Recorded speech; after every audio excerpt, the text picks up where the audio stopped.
በዛሬው የመረጃ ሰዓታችን ህገወጥ በተባለ መንገድ የትግራይ ፕሬዝዳንት ሆነው የተመረጡት ዶክተር ደብረጽዮን ገብረሚካኤል ለሳውዲ አረቢያ ጥሪ ማቅረባቸው ተሰምቷል። የትራምፕ ሁለተኛው ይፋዊ የቻይና ጉብኝት በንግድ ላይ ትኩረት ማድረጉ ተነገረ። ከዚሁ ጉብኝት ጋር ተያይዞ ፕሬዝዳንት ትራምፕና ጂ ጂንፒንግ የሆርሙዝ ባህረ ሰላጤ ዳግም እንዲከፈት መስማማታቸው ተገልጿል።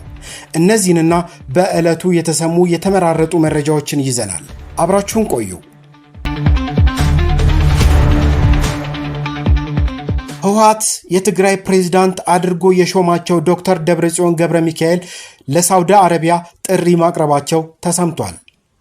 ዶክተር ደብረጽዮን ገብረሚካኤል ዛሬ ለሚዲያ በሰጡት መግለጫ በሳውዲ አረቢያ የሞት ፍርድ ለተፈረደባቸው በመቶዎች የሚቆጠሩ የትግራይ ስደተኞች ምህረትና ጥበቃ እንዲደረግላቸው ለሳውዲ አረቢያ የውጭ ጉዳይ ሚኒስትር ልዑል ፋሲል ቢን ፋርሃን አልሳዑድ አስቸኳይ ጥሪ አቅርበዋል። የምክር ቤቱና የመንግስት መመለስ ትግራይን ከጥፋት ለመታደግ እንጂ ለጦርነት አይደለምም ብለዋል። የመንግስትና የምክር ቤቱ ወደ ስራ መመለስ የትግራይን ህዝብ እያንዣበበ ካለው የጥፋት አደጋ የሚያድን እንጂ በምንም መልኩ ጦርነትን የሚቀሰቅስ አይደለም ሲሉ በቅርቡ ራሳቸውን የትግራይ ክልል ፕሬዝዳንት አድርገው የሾሙት ዶክተር ደብረጽዮን ገብረሚካኤል ገልጸዋል። የኢትዮጵያ መንግስት የፕሪቶሪያ ስምምነትን ተግባራዊ ከማድረግ ይልቅ የትግራይን ህዝብ ለማጥፋት እንደተጠቀመበትና ስምምነቱንም ሙሉ በሙሉ እያፈረሰ መቆየቱን ገልጸዋል። በትግራይ በኩል ግን ለሰላም ቅድሚያ በመስጠት ህዝቡ መሬቱ ተወሮ በሚሊዮን የሚቆጠሩ ወገኖች ተፈናቅለውና ተሰደው በአጠቃላይ ከባድ መስዋዕትነት እየከፈለ በትዕግስት መቆየቱን አስረድተዋል። ሁኔታው እየባሰና ወደ ከፋ ደረጃ እየተሸጋገረ በመምጣቱ የትግራይን ህዝብ ከጥፋት ለመታደግ ሲባል ለሰላም ተብሎ ተገቶ የነበረውን በህዝብ የተመረጠው ምክር ቤት ወደ ስራ መመለስ ግዴታ መሆኑን ዶክተር ደብረጽዮን አብራርተዋል። በአሁኑ ወቅት ምክር ቤቱና መንግስት መደበኛ ስራቸውን በይፋ መጀመራቸውንም ገልጸዋል። በትግራይ ክልላዊ መንግስት የፕሬዝዳንት ጽህፈት ቤት በወጣ ይፋዊ ደብዳቤ በክልሉ የሚገኙ ሁሉም የመንግስት መስሪያ ቤቶች፣ የዞንና የወረዳ አስተዳደሮች ከግንቦት 1 ቀን 2018 ዓ.ም ጀምሮ ህገ መንግስታዊ ስያሜን፣ ብሔራዊ አርማንና ማህተምን እንዲጠቀሙ ጥሪ ቀርቧል። የክልሉ ምክር ቤት ሚያዝያ 27 ቀን 2018 ዓ.ም ባካሄደው መደበኛ ጉባኤ ወደ ህገ መንግስታዊ ስርዓቱ ለመመለስ መወሰኑ ይታወሳል።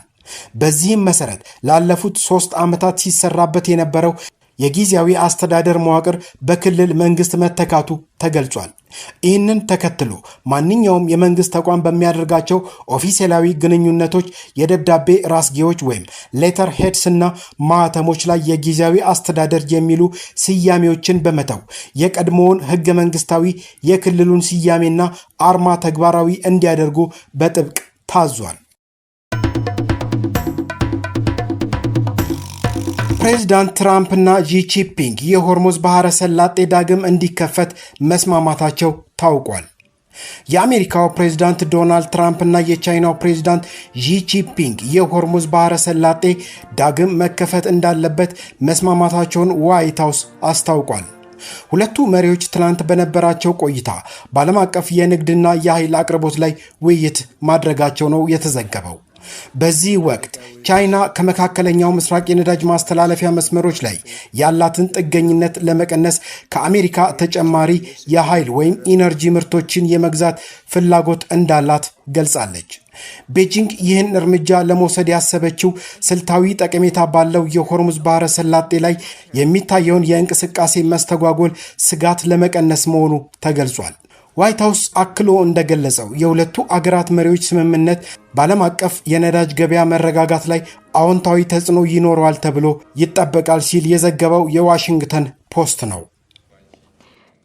A historic landmark year that opens up a new chapter in China-US relations. The military is obvious, it couldn't be better, but those of you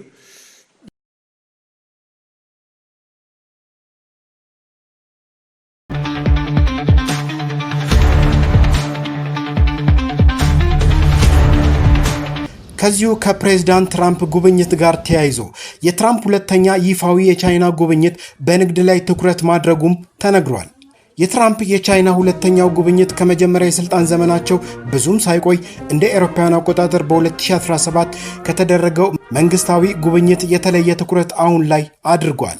በመጀመሪያ ጉዟቸው ፕሬዝዳንት ትራምፕ ከባለቤታቸው ሜላኒያ ትራምፕ ጋር ወደ ቻይና አቅንተዋል። ጥንዶቹ ወደ ተከለከለ ከተማና የፔኪንግ ኦፔራ ትርኢትን ጨምሮ በርካታ ተግባራት ከዢና ከባለቤታቸው ፔንግ ሊዩን ጋር ማድረጋቸው ይታወሳል።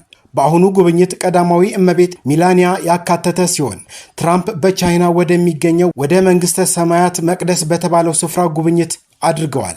የበለጠ ወዳጃዊ የፎቶ ስነስርዓት የተደረገ ሲሆን ትራምፕ ወደ ጥልቅ የንግድ ትስስር በማድረግ የንግዱ ልዑካን ዋና መድረክን ተጠቅመዋል።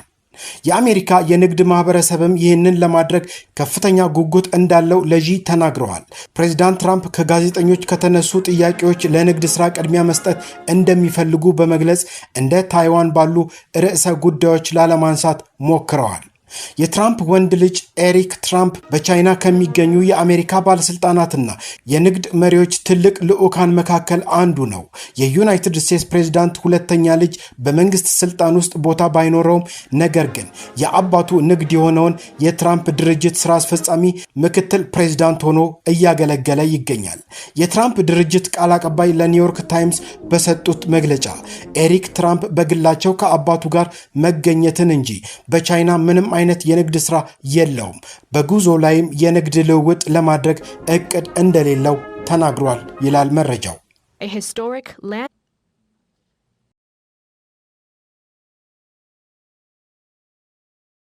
Beautiful. The military is obvious. It couldn't be better, but those of you